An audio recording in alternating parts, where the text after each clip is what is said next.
topics and opinions expressed in the following show are solely those of the hosts and their guests and not those of W4CY Radio, its employees, or affiliates. We make no recommendations or endorsements for radio show programs, services, or products mentioned on air or on our web. No liability, explicit or implied, shall be extended to W4CY Radio or its employees or affiliates. Any questions or comments should be directed to those show hosts. Thank you for choosing W4CY Radio. Welcome to the Ask the Expert show on W4CY Radio and Talk4 TV, where we bring you educational information from top local experts in the fields of legal, health, financial, and home improvement. Now sit back and listen to experts in family law, association law, hearing loss, business brokers, home care, along with many other topics. Now here are your hosts, Steve-O and Sophia. Hey, good afternoon, Houston. Welcome to another Ask the Expert show, where we bring you the finest experts in the field of legal, health, financial, and home improvement. We're with you every Friday at 1 o'clock. And I got to tell you, this is a live show. So if you'd like to call in, you can call in at 561-623-9429. Or if you're viewing us, watching us on TV, we have a chat box to the right of the show, and if you'll get your questions in, we can ask one of the greatest experts. Hope she doesn't get a big head for this. She won't. I know her. One of the greatest experts, and she has actually picked a topic that's so dear to my heart.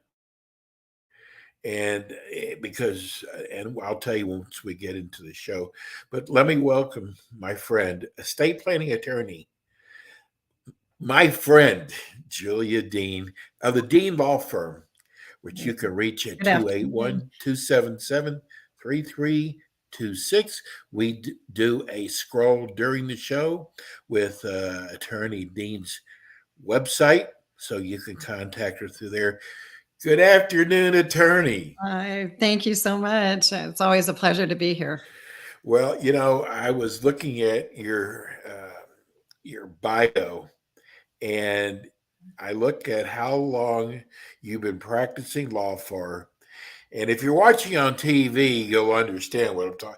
You look so young. Oh, thank you. I can't believe I appreciate that. So you're the managing attorney of the Dean Law Firm. I am. You're in Sugar Land, Texas. You're the owner of the Dean Law Firm. You're right. an estate planning boutique law firm. Julia has practiced law for, here it is, over 30 years, opened her own law firm 16 years ago to provide the different kinds of legal experience for her clients. Estate planning is so important. You're going to learn that today. We are discussing today special needs. And just so you understand, because I might even throw a few questions in, my daughter is autistic, and it was the most frightening thing to go through. And talking to other parents at school, most of them did not know what happens to your child when they turn 18. So that's one of the topics we're going to be talking about. We say it's for a loved one, but, Attorney Dean knows my situation, my child, and that's what we're going to hit today. I'm so glad to hear this because I didn't have a show like this to go to. Attorney Dean, can you tell us any more about your law firm? Well, we do focus our planning and estate planning, special needs planning, probate and guardianship, and elder law. So all those areas really intersect with one another. And so I think it's very important to know them all to really effectively do an estate plan. Well, I got to tell you, I don't do this very often, but because of the subject matter, I want you to take as long as you need to answer each one of my questions, because this is such an important topic. And sometimes I don't even know if the attorneys know that most parents don't understand, don't even know about what the state does when your child turns 18. And if you did nothing about it, that's kind of what our show's going to be about today. Is that right? That's correct. Yes. And So it is, it's a hard time go ahead. because, it is such an unknown area. We don't know what's going to happen to our children.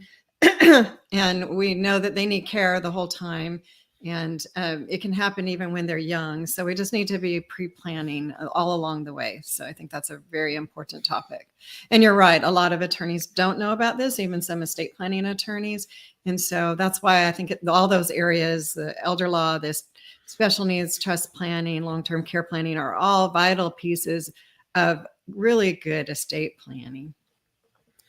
It's a strange feeling when all of a sudden we have no right to access the Yes. information Yes. that would help us to make decisions for our Mhm. children or for an elder. I mean, this can be a very vulnerable time with special needs child, and I am going to learn a lot today, probably because it's been about 5 years. So tell us about that, because it's a horrible feeling, Attorney Dean. Yes.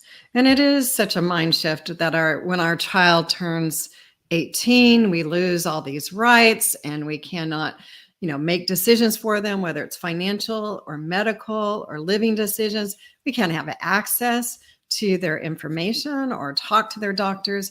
And so that's true for even our special needs individuals if we haven't done some pre-planning. And so we definitely want to get into what are those strategies and that we need to employ, and what things do you need to think about when you have a special needs individual. I know with a child, it is strange because you basically don't have legal authority anymore. You don't. And it can be incredibly dangerous for our child if we haven't pre-planned. They may not be able to navigate this world without someone assisting them on this. That's how it is for us. I mean, our daughter, there's different types of autism. Um, our daughter could read, she could react, she could think on her own, but she couldn't. Like, she couldn't bathe herself. She couldn't dress herself very well. Mhm. So, if you've had an autistic child, you've been really taking care of them since Yes. they were a young child. You're right. And you think about, if you're not here, then what happens? Have you thought about who would take over, who would succeed you as their guardian and caretaker, and who would manage their money? And maybe those need to be different people too, because maybe one's great with your child, but not very great with your money. And so we need to really think through some of those things. It's very, because I get people who write us and they'll go, "Oh, estate planning, I don't have that much money." Right. But that has nothing to do with it, does it? No, it doesn't.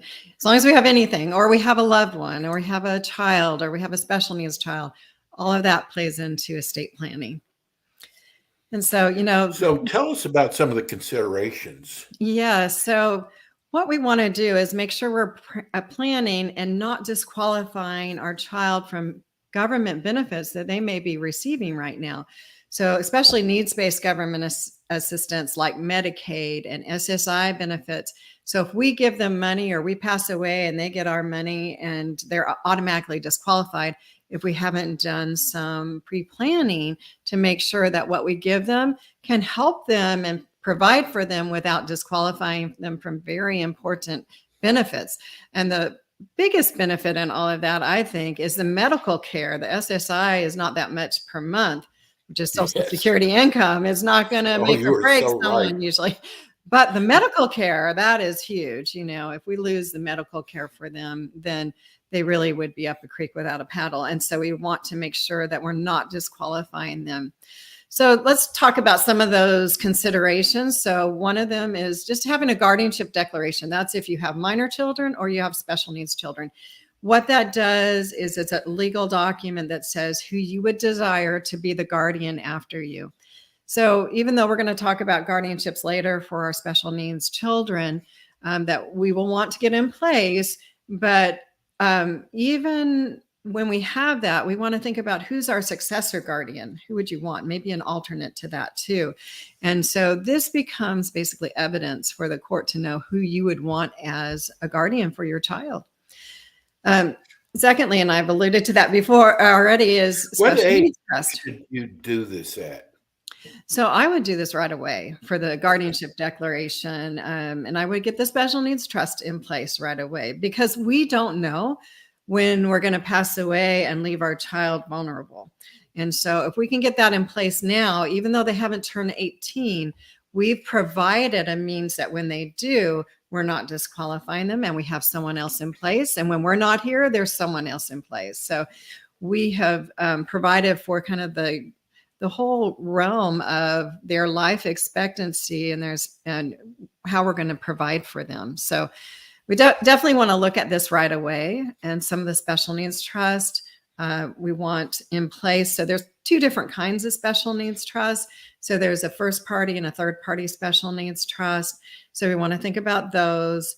We want to think about an ABLE account for special needs individuals, especially here in Texas, and then a guardianship. So I'll delve into each one of those because I think they're all very important areas.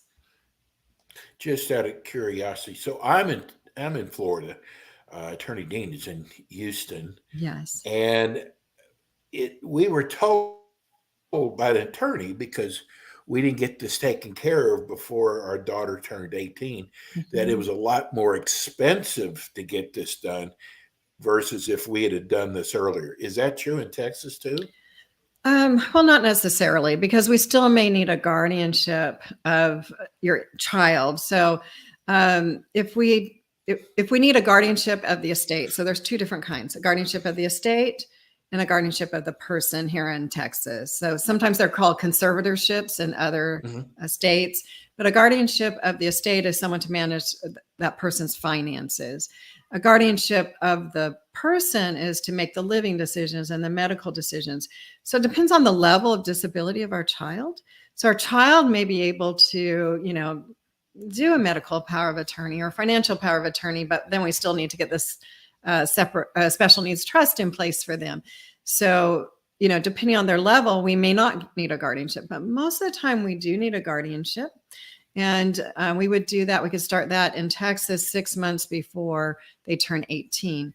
And the guardianship we usually need, if we've done pre-planning, we can avoid the more costly guardianship, which is a guardianship of the estate, which is taking care of all the finances, because every little thing has to be approved by the court, which means a motion, it means a hearing, it means an order. So that's very, very expensive and time consuming. But a guardianship of the person, once we get that in place, then there's just an annual report to the court. So it's a lot less oversight by the government and by the courts. And so that's a lot less expensive. So for us,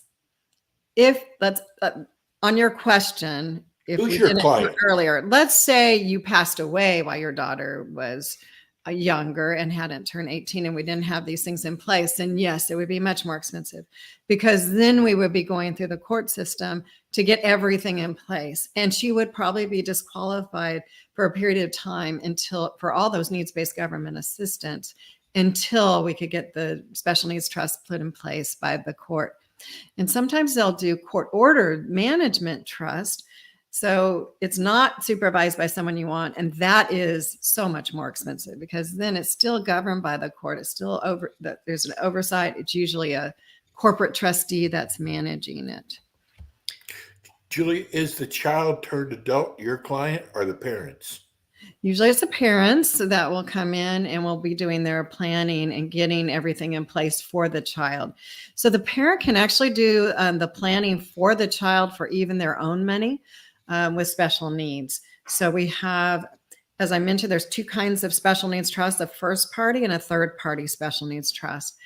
The third party special needs trust, it can be everyone's money other than that in special needs child. So they can't put their own money in that trust.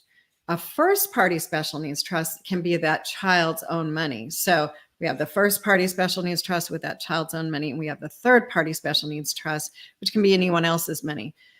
anyone else can set up a third-party special needs trust, but that's not true for the first-party special needs trust. For the first-party special needs trust, it can only be a parent or a grandparent, a guardian, or a court that can put into place that trust. Or recently, and I'm glad this was changed, if we have a special needs individual that has capacity, they can set up their own first-party special needs trust. It is sometimes called a self-settled special needs trust because it is their own money. Now, the difference between the first-party special needs trust and the third-party special needs trust that has everybody else's money is with the first-party special needs trust, when that child passes away, we have to pay back the state of Texas for whatever needs-based government assistance they've received throughout their lifetime, up to the full amount of the trust. With a third-party special needs trust, it's not that way. So the money that you put in there for your loved one, and maybe aunts and uncles or grandparents or other siblings put money in there for your special needs child, that will go to the special needs child, but you get to decide where it goes after they pass away, and it does not have to be repaid to the state of Texas, which is a really nice benefit. So of course we want to use the first party special needs trust first and use up the child's own money first before we delve into the third party special needs trust, because that's the money that can go on to other beneficiaries later too. So it's a big distinction between the two main ones. One is whose money is in it, whose assets are in it. So with a first party special needs trust, just that child, the special needs child, can put their own money, like from work, if they can work, into that trust.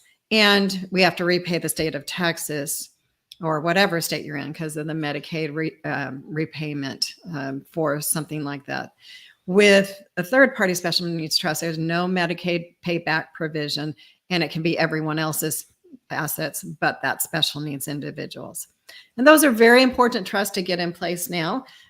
So even though you may not fund that third party special needs trust until you pass away with money that is inherited, if it's in trust now, then or if we have that trust set up, if someone else wants to gift to it, they can gift to it during their lifetime. Or if you change your mind and want to start gifting, you can gift right away.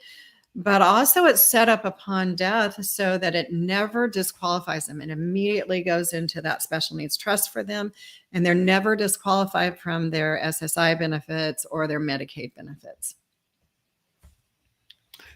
You know, I don't understand why people would try to do this themselves without an attorney. Mm-hmm.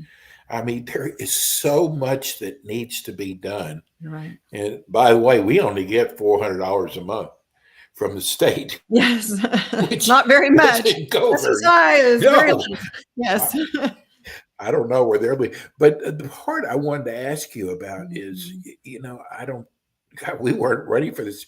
We have to write down everything we do daily. Now it's not due for a year. But who wants to wait a year and go through every day? But is it that way in Texas also? Yes. So you do need to document everything you spend like SSI funds for. So that was intended for food and for housing. So let's say they're in your home, they're living with you, then, you know, you're paying, you are as their representative payee when the money comes in, are making sure you're getting reimbursed for food expenses and for their housing expenses, but you do have to document that. So you save those receipts. And at some point in time, sometimes they allow you not to do that anymore. I do have some clients. To that point, it's not there. So not yet. Yeah, I'll look for that letter tomorrow. Right, that's always nice. But I always still recommend keep those documents and keep that backup, because you never know when they will ask for it again, and then they will want to see it. So you always still need to keep that going. Well, see, this is what I'm telling people, that don't try to do it yourself. There's so much to know. And having an attorney like Attorney Julia Dean is so important. And that's why I think a show like this is so important. You know, Attorney Dean, I heard that 3 out of 10 babies that are born have autism. Oh, wow. That sounds like a lot. That does. Wow, I haven't heard that statistic, but I'm not surprised in many ways, because there's such a range of autism. And my niece, for example, she's high functioning and Yes. she has Asperger's, but she has definite limitations, but then at the same time, she is so great at, certain things. She's a great mom, and she just surprises us with her just consistent persistence and fortitude on everything she does, and she's going to do it well. And so, she's learned how to cope and do different things. Like she's really good at drama. So her interaction with people is thinking of it like a play. And so, but that allows her to interact socially. How old? It's interesting. How old is she? She's now in her late 20s. Yes. Okay. Mm-hmm. It's really special. We're blessed here where I live. We have a car wash, and the owner will only hire people with autism. Oh, that's awesome. And they're so blessed. They're such hard workers. They are. But the purpose of this show is to educate you. And if you have a friend that has not only just an autistic child, but a special needs child, there's so much to learn. And that's why a show like this is so important. Attorney Dean, what is guardianship declaration? So that is something that we'll do for anyone who has a minor child or has a special needs child, because we want someone in place if we can't take care of our child. So usually we're doing it for minor children just as a routine part of our estate planning, because that has named someone that we can show the court, this is who you wanted. This is who you think is best for your child. Now the court will make a decision on its own, what it feels is in the best interest of that child. It doesn't mean there won't be a contest, but that's the best evidence that we can ever give someone, is this is what the parent wanted, the parent who knew the child. And this is really important with special needs children, because even when they're adults, they're dependent on you. So this also speaks for you, for your special needs child, to say, this is who I want as a guardian in place if I can't do it anymore. So when you can't do it, let's say we have a guardianship of the person in place, maybe it's you and your wife, and then, one of you can't do it anymore, the other can, but at some point, both of you can't. And you've named, say, a niece to come in because you think she would be best with your niece, then this is something that can be taken to the court to show this is what her mom and dad wanted, knowing that the children, knowing me, that I would be the best person to take care of her. And I have this relationship with your daughter, so all of that is really important. There'll be a hearing, and yes, the courts will intervene and look for what's in their best interest. But if you didn't have that, you can only imagine the contest that comes on. We kind of got to experience it. Are you usually have power of attorney with a client like this? So with a special needs individual, we usually don't have that level of capacity where we could do powers of attorney, but that is not always the case. Sometimes we have a special needs individual who does have enough capacity, or they may have full capacity and that's just a physical disability. But yes, if they may have a level of incapacity that is not high enough that we couldn't do some estate planning. So, and say it a positive way, we can do some estate planning for them. We can get a financial power of attorney in place where they can name a parent or someone to be able to take care of any finances they have. But especially the medical documents, to name someone medically, like the parents who could then come in and make their medical decisions, that would avoid a guardianship of the person. Wouldn't it be wonderful if we could avoid a guardianship of both the estate and the person? So if we do have that level of capacity, and it's, I can do this for individuals that, like adults that have Alzheimer's, for example, but they're not far enough down that road of Alzheimer's where we can still decide, okay, who do they want to make these decisions? Do they kind of have an idea of their assets out there, and who do they want to make their medical decisions? They can usually make those decisions for me until they get to a certain level. And some of our special needs individuals can do that as well. So I spend time talking to them alone and just getting their desires and wishes. And, that way I can represent them as well in creating those documents.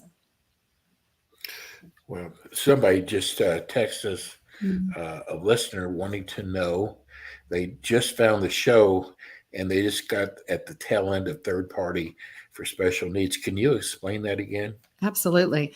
So when we have for example, a special needs child that is on needs-based government assistance, there are special needs trusts that can be created where they can still get the benefit of their needs-based government assistance, which is SSI benefits and Medicaid primarily, and still receive your inheritance or your gifts throughout your lifetime. So of the two trusts, there's first party special needs trust and there's third party special needs trust. The first party special needs trust is for that special needs individual's own assets, and that has a requirement upon their death to pay back the state of Texas any government benefits they received.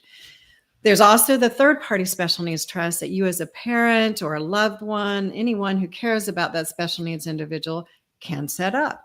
And that can have everyone's money in it except that special needs individual. That would disqualify it.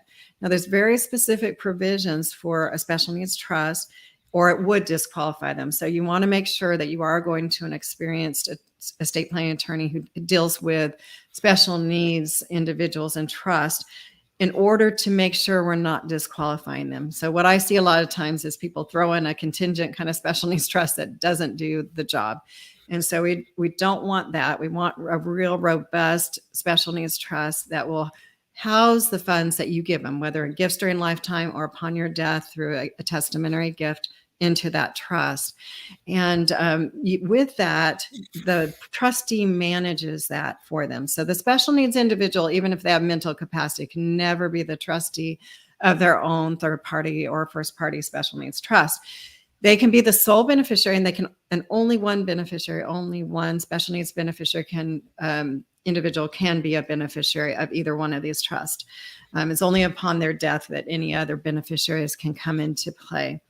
And so we name a trustee that can manage those funds, invest those funds, and make distributions or pay for things for that special needs individual.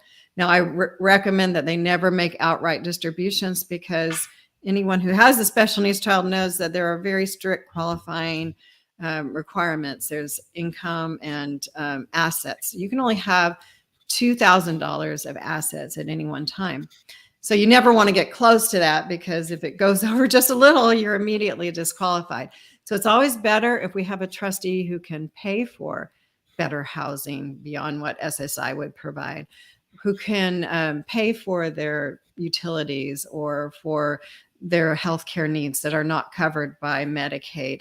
And so sometimes a special needs trust is called a supplemental needs trust.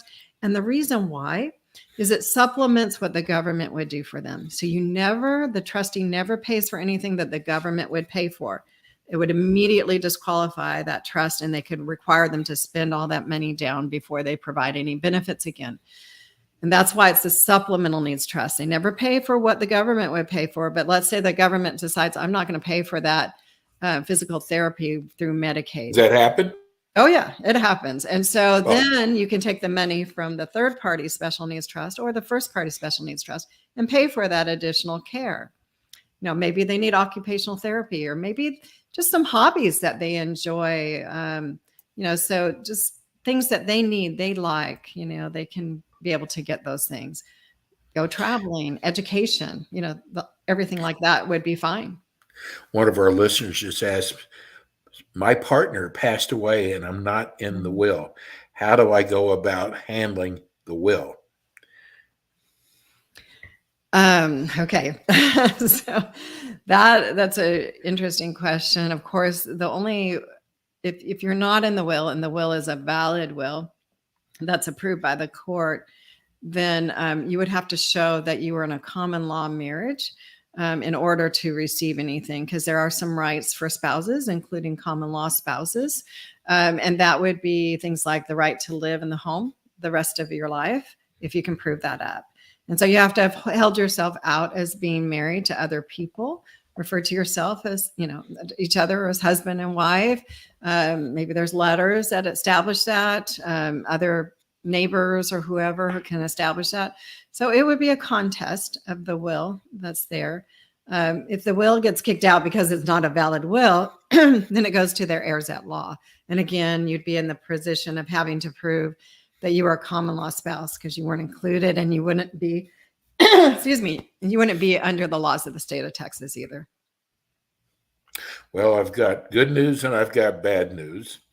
The bad news is our show has come to an end, but the good news is you're with us 2 more times this month. Yes, I am. And I got to tell you, we've gotten 4 text messages from, I assume they're listeners, they could be viewers, saying this is one of the best shows. 2 of them just found it today. So you know what? You and I say, if you can just touch one person, yes, each show, that is so true. We're blessed, right?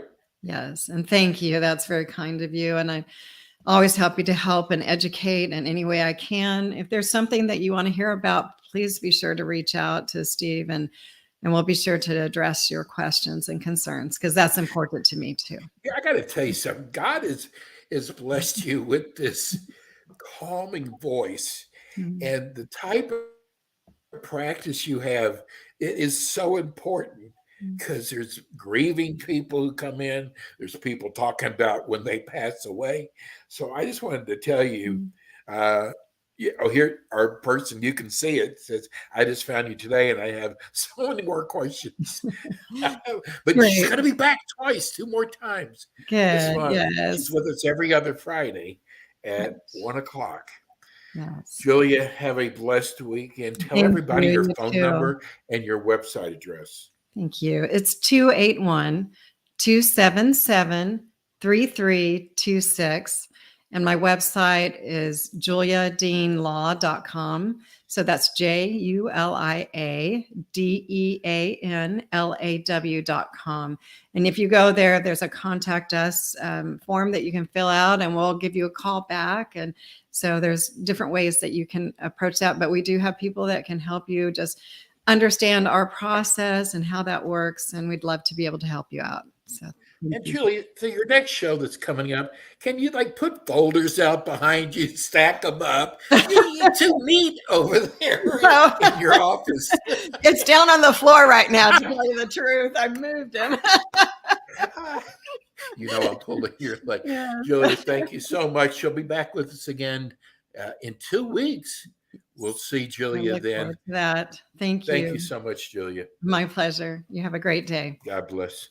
You too. And that's attorney Julia Dean. God, I love her. She is amazing. One of the finest estate planning attorneys. And we're in a lot of different markets. But anyway, we will be back with you with another expert next week. Same time. And everybody have a wonderful weekend. We'll see you soon. Thanks for tuning in today to the Ask the Expert show on W4CY Radio and Talk4 TV. Tune in next week and every week to hear more from our experts on personal injury, insurance, air condition repairs, estate planning, Medicare, and many other topics in the areas of legal, health, financial, and home improvement. See you next week.